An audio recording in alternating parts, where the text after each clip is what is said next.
sitting down with Senior Warden Chad Kopenski, Junior Warden Mike Miller, and Past Master Taylor Kleineick. I'm David Daugherty, Master of the Ohio Lodge of Research. Today we're going to discuss the topic of books that a Mason should read, focusing on fiction books that may or may not have anything to do with Masonry, but are of interest to Masons.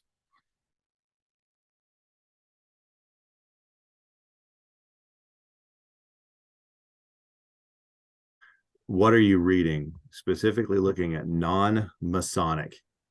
So my thought was we can do this a couple of different ways, but I want to start specifically with fiction. I think all of us tend to read more nonfiction, especially when it comes to our Masonic connections and whatever. What are you reading when it comes to fiction? Literally just put this book down before we got into here. It's a comic book, and it is Superman for All Seasons by Tim Sale and Jeff Loeb. And it's a book I come back to fairly often. It's a Superman story, but Superman doesn't tell it. It's told in 4 chapters, and it's done by people in his life. The first is his dad, and Superman's like as Clark Kent trying to figure out sort of his life, and it's his dad perspective on his powers. And the second chapter is Lois kind of talking about Superman coming to Metropolis and using his powers and feeling kind of like her feeling inspired. And this third chapter is Lex Luthor's perspective, which is the opposite of inspiration, where somebody takes what Superman has done and feels threatened by it and actually uses it to manipulate and corrupt others and cause Superman to fail and doubt himself. And the fourth chapter, he goes back home to Smallville and runs into Lana Lang, right, his high school girlfriend. And he's sitting there feeling all kinds of just sad because he's like, I have all this power, but I can't do this. And there's all these things I can't do. And she helps him realize that you can't save everybody, but you got to at least try. You have to use your abilities. You have to develop them to the best of your abilities. You have to use them in the service of others. And win, lose, or draw, you just got to get out there and do it. And it's a short story, and it's something you can read in about an hour. But I don't know. Every time I read it, I have an emotional reaction to it. And then, of course, when you asked the question, I thought that is the most Masonic thing I've read in a very long time. That is actually non-Masonic, right? You develop your gifts to the best of your ability and use them in the service of others. And don't worry about your legacy, and don't worry about whether you're going to solve the problems or fix everything, but just do something. So, sorry, that's the fiction I'm reading. I'm reading a Superman comic book and, relating it to my life. Excellent. Taylor? I prepared for a different question because I didn't. That's my job. That's my job is to ask the question you didn't prepare for. Yep. And you even clarified for me. I still got it wrong. Non-Masonic stuff right now. Fiction. I just finished a book. Oh shoot, what's it called? Give me 1 second. A Master of Jinn, by P. Clark. It's what was the name of it again? A Master of Jinn. Okay. That and another one called Darkwater Daughter. The first one is like a steampunk world where I guess alchemist freed genies and supernatural from their kind of place and introduced the world to that. Set in like the 1920s, 1930s, no, 1910 I think actually, because it's right before World War One. He introduced the world to that, so they have like all these like steampunk aesthetic to it, where this woman detective, when women are still just getting the ability to vote.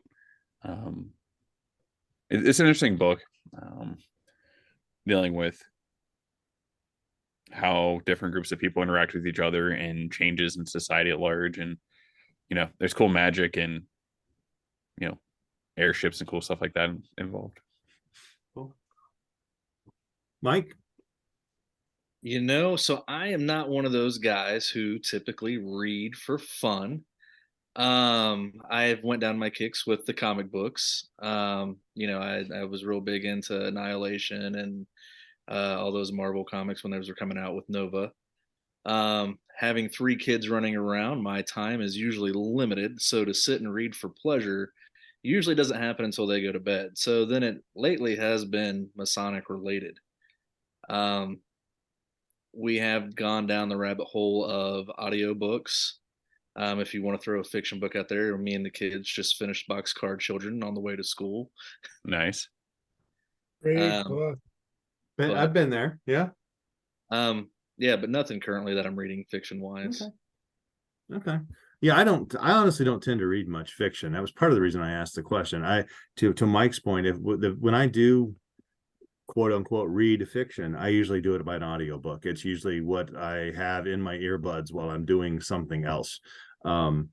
Probably the actual physical fiction book that I read most recently was Andy Weir's Hail Mary, which you probably know him. He wrote The Martian, which was made into the Matt Damon movie.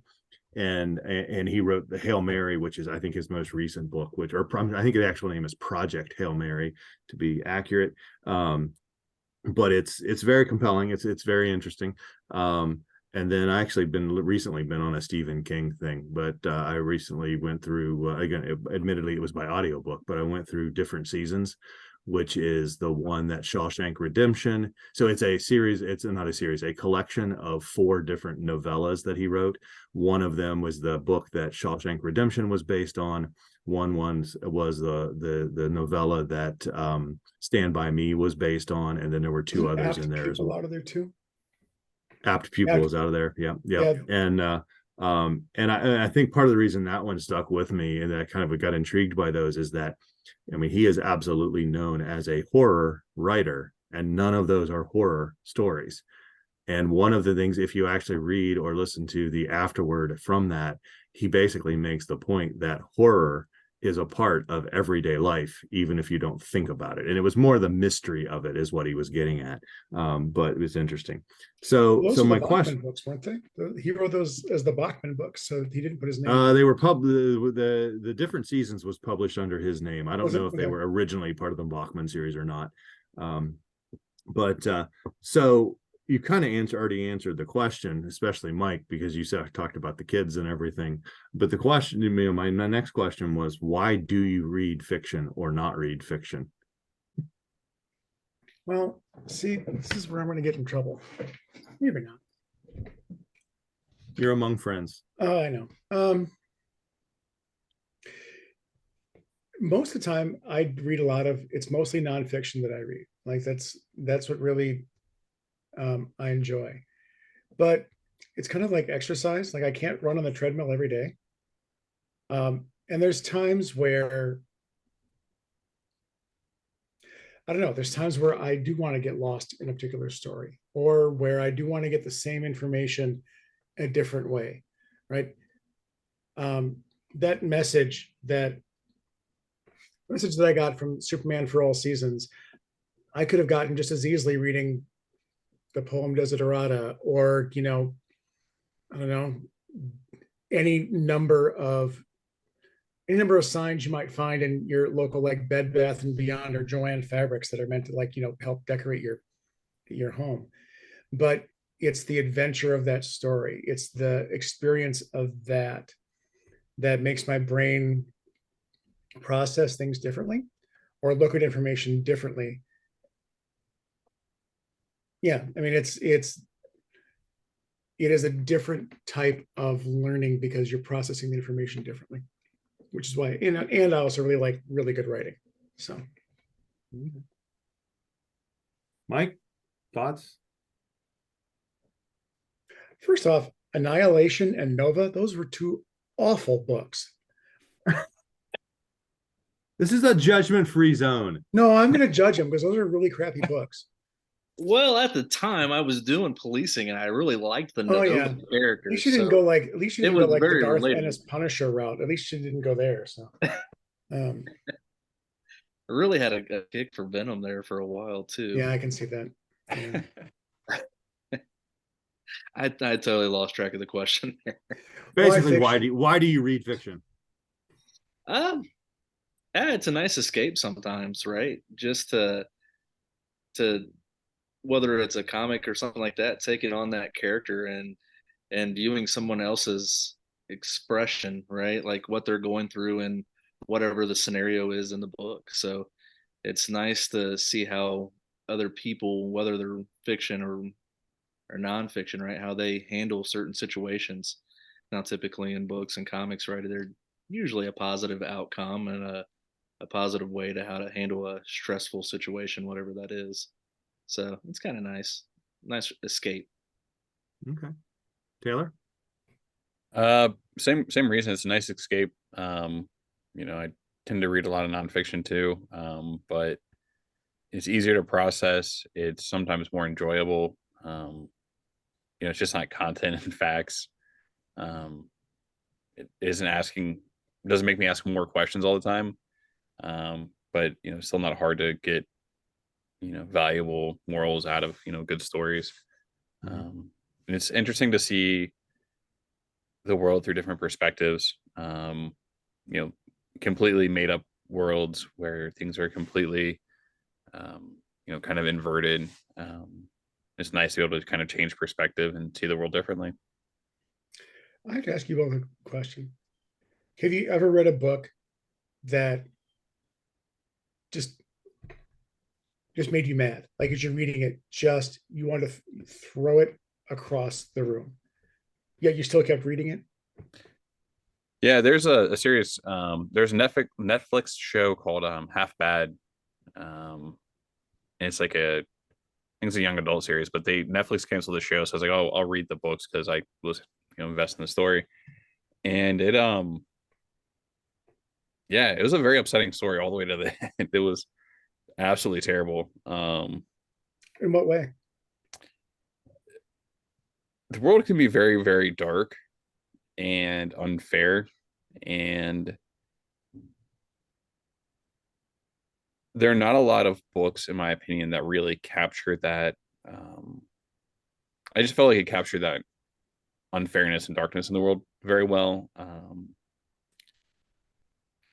Yeah, I don't know. It's just very dark. If you read manga or watch it, like it's like kind of like Berserk. Okay. It has that same kind of tone and feeling to it. It doesn't start off that way, but it definitely develops from kind of like there's a possibility of hope to like this sucks, to like this is really terrible, to like, well, at least it's over. There's a book called On the Beach, which is usually taught alongside like 1984 or Brave New World in terms of a dystopia. I forget when it was written, but the idea is that there was a nuclear war and that there was this submarine that was out floating around, and they just happened to be below like the equator where radiation hit. And over the course of this book, you find out that they're pretty much the only ones left. They're running out of fuel. Like there's no hope in this book whatsoever. You're just kind of waiting for everyone to die. Yeah, I remember teaching that to the high school students, and yeah, they hated me for it. So for that reason. Mike, was there a book like that for you that like not that necessarily it's bleak and dark, but you're reading it's just making you mad and you want to throw it across the room? I mean, comic books, yeah, sure. There's parts of it like, well, why did you do that kind of thing? But no, nothing really in particular. I think the last book I had like that made me want to like just throw it across the room was Handmaid's Tale. I have never read a book before that actually, like, as I'm reading it, I'm just getting angrier and angrier. And I actually had nightmares about that book after reading it. And kind of the same reason, Taylor, as I'm reading it, it's affecting me. You kind of identify with the character, or I mean, it's not even like it's almost a catharsis. I mean, the idea of catharsis, right, is that you're reading this and you're in this safe place to kind of experience the situation without getting any of the stakes or any of the damage from the situation. But as I'm reading it, I'm identifying with this character so much. And it's just awful. And just the thought of that happening to me and my family and everything, just bleh. But I'll ask you, Dave, and I do have a point to ask this question, but not really. And I think well, I can answer the question yes and no. One of the reasons I don't read a lot of fiction is that it became aware to me a long time ago that I do not possess what most viewers of movies and readers of fiction need, which is a willful suspense of disbelief. I can't do that. So when I read a book or when I watch a movie, I'm constantly, and trust me, I wish I could change this, but I'm constantly thinking of it from the perspective of my world, viewing this thing that is going on. So kind of, I think it was Mike that said earlier, it's like, I watch a movie and I was like, well, that would never have happened. They should have done it this way. So it's more of almost like the editor's viewpoint of, well, that was just a bad storytelling choice. So I get frustrated from that perspective. But I never get too frustrated with the story itself because, like I said, I don't find myself embedded in them. And in some ways, I really wish I could.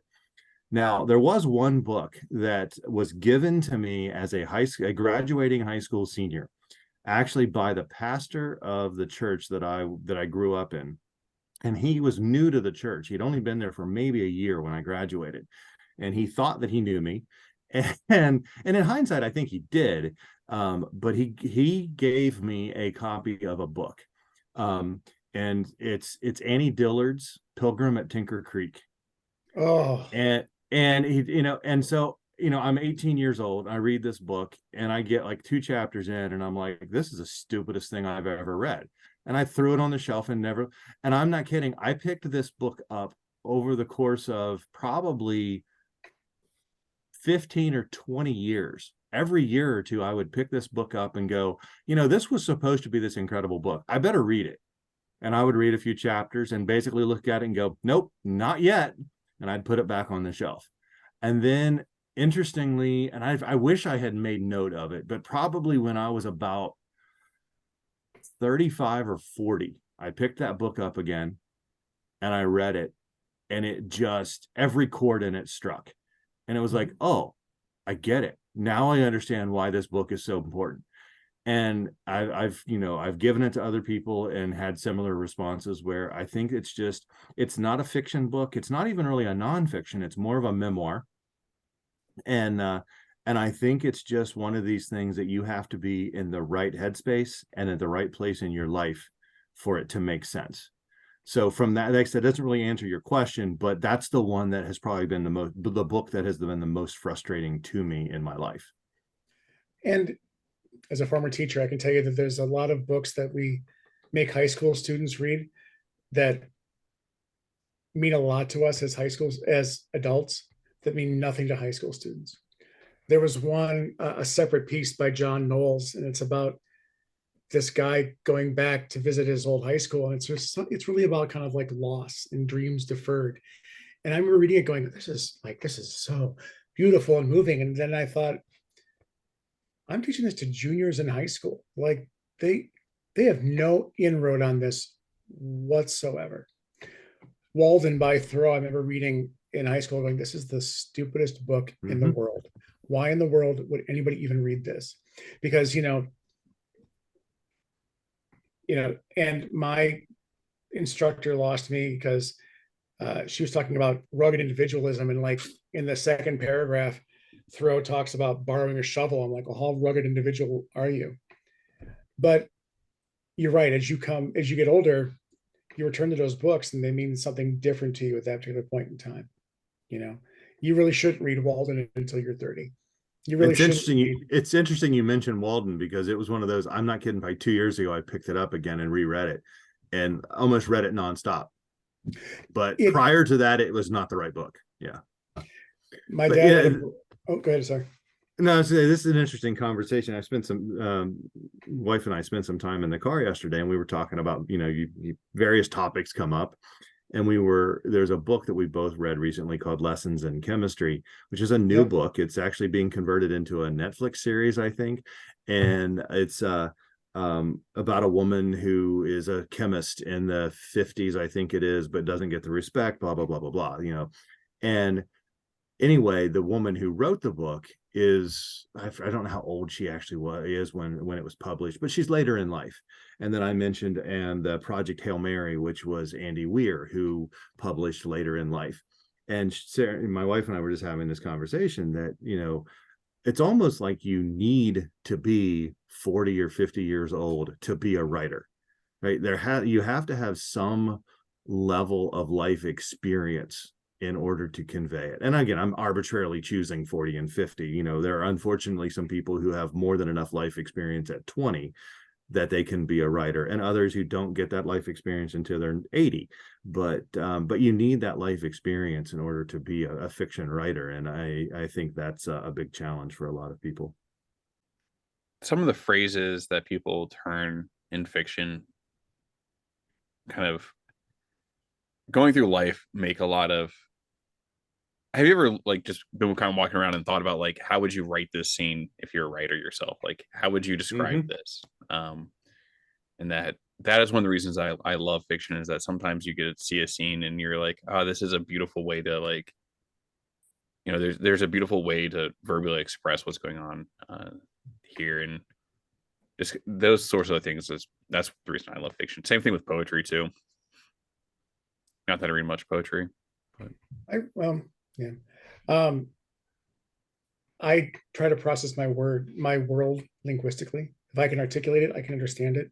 And I think why I appreciate things more now, as weird as it sounds, I think in my 20s, like I said, I think I was far too arrogant and thought that I was right.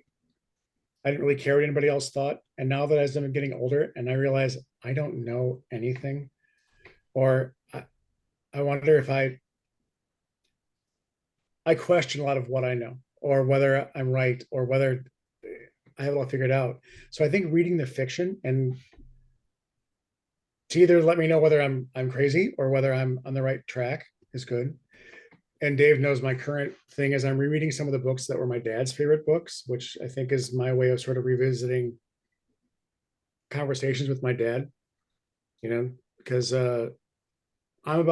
he died at 54 and I'm 51. And I think part of me is looking at that going, having those conversations with him not being here.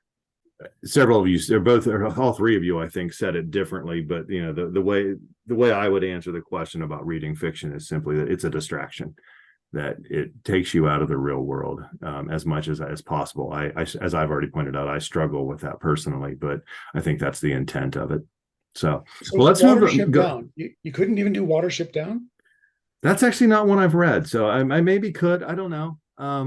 Ironically, one of my favorite fiction, it's actually series, and I don't know if I'm going to be laughed at or respected when I say this, is the Christopher Paolini series Aragon. Mm-hmm.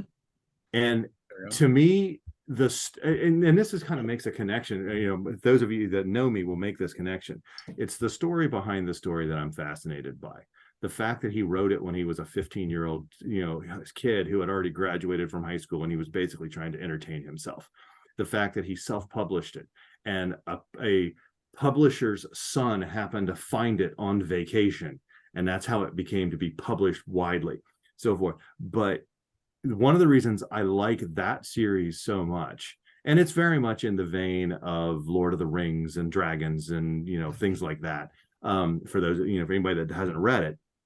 But one of the reasons I like it the most is that it is, with as much as it can be within the realm of the mystical, it's very realistic, right? One of my biggest frustrations with Harry Potter is you have this 11-year-old boy who learns that he can do magic, and then gets annoyed that he has to go to class to learn how to do magic. I know if when I was 11, I had found out I could do magic, I would do nothing but magic until it killed me, probably.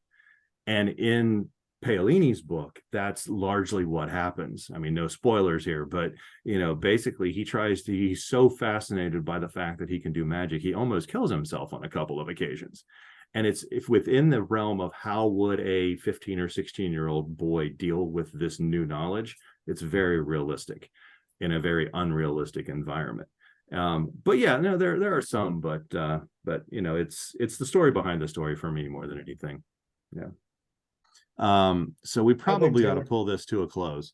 Any other last minute thoughts or ideas as far as books, fiction or nonfiction, or reading in general that anybody wants to share with the world?